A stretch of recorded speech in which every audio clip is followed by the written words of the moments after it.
Hey guys, welcome back to the Ramble. I am your host, Mariology Air. Very exhausted today from swimming through the muck of my toxic masculinity yesterday. And this is on sports banter and maggot-infused coffee. This morning, my first cup of coffee appeared to be replaced with maggots. Thousands of them, squirming and gushing and being generally icky. In disgust and fearing that true Lovecraftian horror would soon emerge from the mass of maggots, I threw the cup of coffee at my admittedly crowded living room wall. It proceeded to shatter into tiny pieces of cheap porcelain and coffee, revealing that there were no maggots in my coffee. It had all been a hallucination, or a vivid daydream, or cultural enrichment courtesy of Yuggoth. Maybe I'm just tired, I thought, before I fetched a new cup of coffee with which to awaken and enlighten my melting mind, cursed with brain fog and intelligent strain as it is in this horrible and overcast post-apocalyptic morning of mid-February 2020. As my gigantic brain erection began fizzing and sizzling with the cruel and unusual rage, wrath and ruin that can only be attributed to enough caffeine to power a moderately sized Norwegian village, I embarked upon my daily crusade against the blank bleakness of the digital paper and the harsh black void of my keyboard. Deus vult, motherfuckers. Deus vult. Even as my fingers, conspiring with my throbbing brain boner, typed the admittedly absurd and quite possibly stupid maggot coffee introduction, I wondered why. Why the maggots, Moiré? Why the maggots in the coffee? Seemed about as good an introduction as any other as I sit here waiting on the coming of Corona Chan to cleanse the world of non-believers. Deus vult, you bastards. Deus vult. I will admit to being mentally and physically drained today after a fairly exhausting yesterday. Reading the news chronically and obsessively does not help matters if I am to be honest. Particularly not whilst drinking coffee in the morning, which, finally, explains the bloody maggots and the bloody coffee. It's all to do with the news. Or lack thereof. It has reached a point where nothing is to be trusted. Trust no one, and believe nothing. Everything mass media manufactured news item appears to be served with a delicious side dish of propaganda and flatulent lies. Mental and physical exhaustion inevitably comes to mean that inspiration is somewhat lacking today, yet write I must, or else master will beat me again. News ain't news no more, and nothing is true and everything is fake news, and I can't trust anything anymore, not even my own bloody mind, or my own perception of my own morning coffee, which, for those in the know, is where I tend to find God each and every morning, which is the meaning behind my avatar or logo, if you will. Besides, for the topic I wish to tackle today, with maggots bathing in my coffee and Lovecraftian horrors nesting in my brain, I could not figure out a proper introduction for love nor money. In fact, today I would much rather lie down in the corner and drown my woes and worries in coffee and homemade wine, with cyanide chasers on the side. So I let my fingers do the talking, as my wife so often have asked me to do. Then I settled for the soothing crackle of painkillers upon my ruined and ravaged nervous system, upon my aching and failing skeletal muscular system, upon my self-deprecating illusion of literary talent and artistic merit. Also, I have been rather obsessed with Lovecraft lately, for some odd reason. For such a silly person like myself, lately comes to mean the last 2 years or thereabouts. I don't let go of fascinations, interests and obsessions easily, to put it as simple as I can. Prior to Lovecraft it was Poe. Prior to Poe it was Milton. Prior to Milton it was Bukowski. Prior to Bukowski it was Thompson. Now, this is not exactly true, as these literary obsessions often happen at the same time, but it looked better written down and sounds better when read when saying prior to. Makes me sound like I know what the hell I'm doing. And we all know that appearances is everything. Any illusion given about professionalism is a good illusion of professionalism. Make of this what you will. I am rambling, as per usual. And all of these authors are dead white guys, and so it will mark me as the devil incarnate, and probably some god-awful racist, sexist, xenophobic Trump troll Russian bot with a homophobic love for all things pale, male and stale in the literature department. There are, after all, far too many books written by white Western male authors in our libraries. And we can't have that, and anyone who read them contribute to some manner of oppression or marginalizing or something or other. But that is a ramble for another day. I have to push forward to get to the actual point sometime today. Oh well, such is the way of things. No matter what one does, someone, somewhere can and will build a monument to offense around it. which reaches all the way to the teary-eyed and dry-heaving heavens above. The Tower of Babel has been replaced by the Tower of Offense, and all they do in the Tower of Offense is babble. Obsessing over old, dusty and decaying literary works or obscure extreme metal from Eastern Europe beats obsessing over sports, however. I have always considered professional sports a waste of time and money that could be better spent elsewhere, like being loaded onto a rocket and blasted into the sun, or sunk into the depths of Relay to be lost there in non-Euclidean geometry forevermore, or placed in a container atop the mountains of madness, then blown to smithereens. Regarding sports banter, quote the snowflakes, nevermore.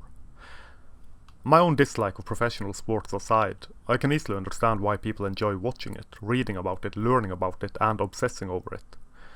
A man needs a hobby, and a man needs his entertainment, and his obsessions. Why not?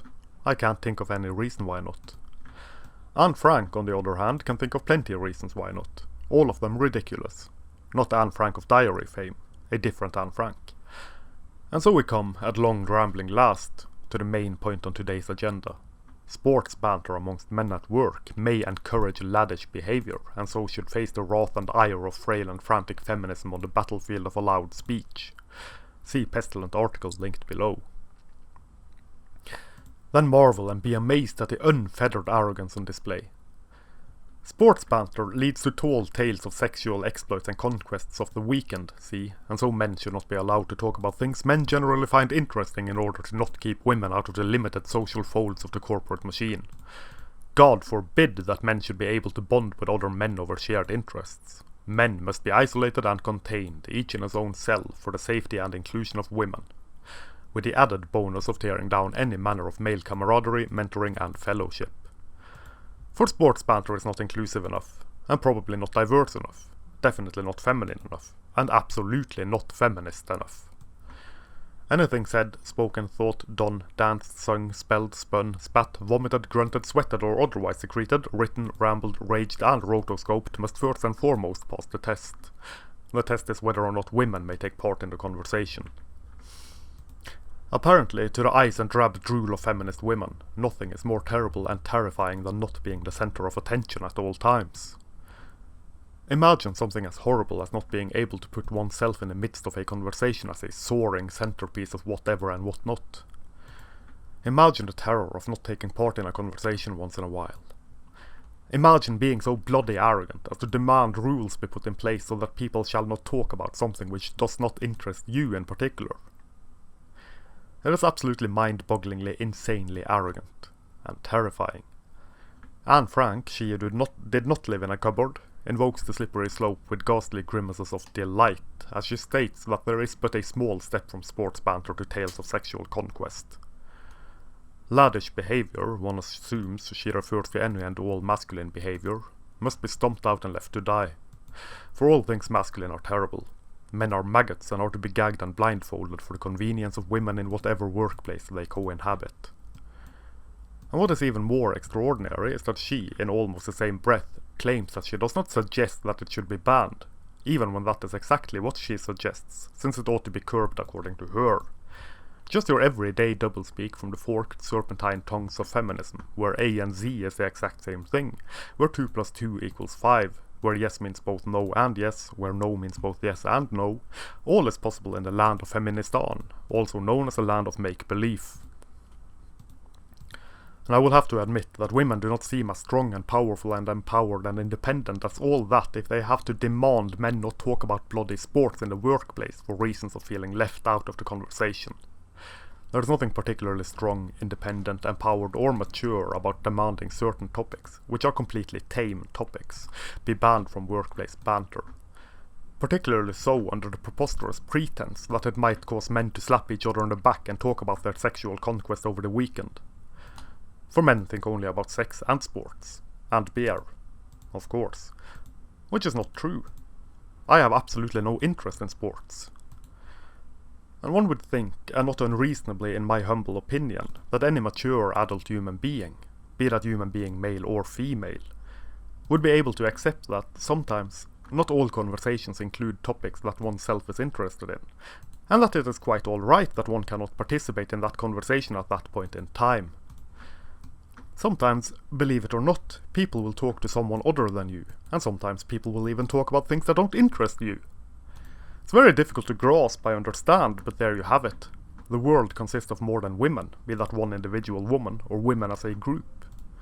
I should not have to spell this out, but such is the state of the world. And this is almost as absurd as the "Women Poop at Work" article. Of course, the implications of Anne Frank, whose diary is not published, is far worse, as this goes for the jugular, so to speak, in attempting to curb something as innocent as sports banter at work. Men, believe it or not, are quite capable of managing themselves without having a woman around to act as a moral guiding force, deciding what is or is not acceptable behavior or suitable topics for discussion. Women do not have to act as parental figures to grown-ass men, demanding that they behave in a manner that pleases them and talk only about things which women are interested in. And men should not accept that the will of women dictate their behavior or topics of discussion amongst them. It is ridiculous. Now, I do of course understand that there is a difference between the workplace and just about any other place. I understand that there is a difference in accepted or expected behavior in professional settings as opposed to non-professional settings.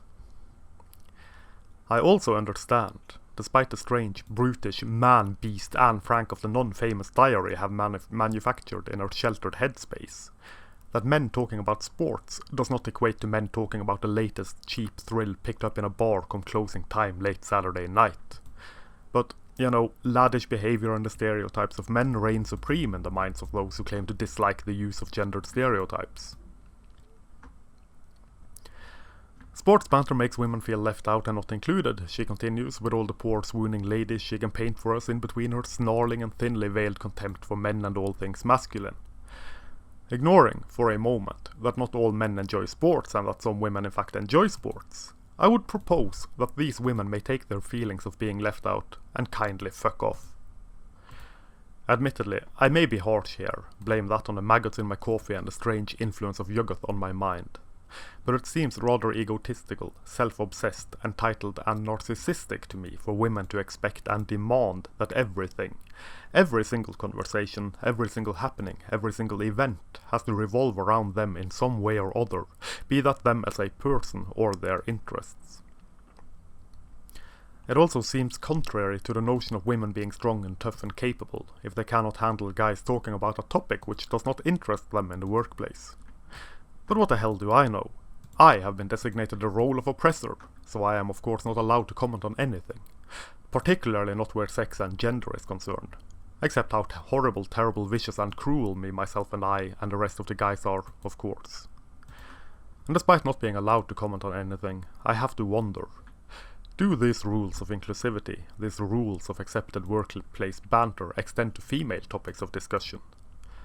If you will allow me to think in stereotypes for a moment, would one stomp out women discussing the latest manufactured reality television drama, or makeup, or fashion, shopping, footwear? Women discussing fashion choices, shoes or reality television at work may lead to birdish behavior. It may even encourage them to cover each other's faces in yogurt and cucumber slices and perming each other's hair whilst discussing last month's period or the lack of batteries in their monstrous vibrators. For that is the only thing women talk about, right? Vibrators and periods? One would not be amiss in thinking that this would make men feel less than included in the conversation. It should be curbed so that all and one might feel included in the workplace. It has to be equal after all, and one must feel included. So any topic of discussion stereotypically feminine must be curbed, lest it leads to men not feeling included. If there is one thing feminism has been, and continue to be, remarkably good at, it is infantilizing women. It is painting women as absolutely incapable of dealing with anything. It is painting women as egotistical, entitled twats who demand that everything revolves around them. If it does not, then women must be protected from it.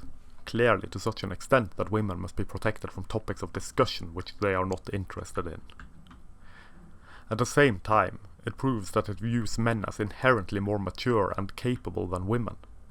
For men not only accept that not every bloody discussion has to involve something that is of particular interest to them, men are expected to do so. Just as mature adults should be expected to do, of course. In fact, Men are mature enough, and are considered to be mature enough, to accept that people do not have to bend over backwards to accommodate their slightest whim and fancy. Women, apparently, are not considered mature enough to accept that people sometimes discuss things that are outside their sphere of interest. Still, it considers men as absolutely incapable of acting properly without a woman being present to supervise them, since women are more mature and definitely more moral, prim and proper and all that jazz. And the whole thing is bloody ridiculous. But you know what to do. Bring forth the fainting couches, gentlemen. There's a strong and independent woman coming to work here. Thank you very much for watching. Here follows an outro most befitting a video of this nature, a blatant attempt at virtual panhandling. Should you wish to support this channel, as well as my blog and any further endeavours this strange path will take me on, there are a few ways you can do that. The easiest would be to like, share and subscribe, as well as clicking the sometimes functional notification bell. Having the message, such as it is, manspread and mansplained far and wide will do wonders. You could also support my rambling and barely contained insanity by buying my books, which are linked below. More books will be made available as time allows. I also have a Redbubble shop, linked below, where you can buy prints in various forms of some of the artwork presented in my videos. Or you can contact me through the contact form on my blog for original artwork, commissions or prints direct from the source, so to speak. Until next time, I am your humble bearded bard, Morea Legier, manspreading majestically beneath the steel sky of doom.